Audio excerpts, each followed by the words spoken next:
நாளை மறுமையில் அல்லாஹ்விடத்தில் அந்தஸ்தால் மிக மோசமான மனிதர் யார் என்றால், யார் ஒருவரின் மோசமான அருவருக்கத்தக்க பேச்சுக்களை பயந்து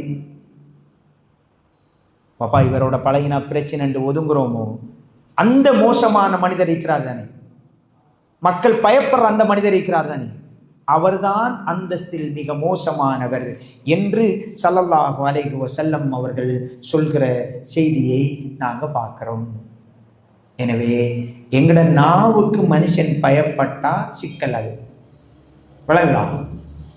அவளோட பழகையிலாப்பா, அவ ஸ்ட்ரைட் ஃபார்வர்ட், மூத்தில் பேசிட்டுவா, சபசந்தி தெரியாது, சமாளிக்க மாட்டா, சமயோசிதம் தெரியாது என்று யாராவது எங்களை நிறுத்தி வைத்திருந்தால் அல்லாஹ்விடத்தில் நாங்கள் மிக மோசமானவர்கள் என்பதற்கான அடையாளம் அது.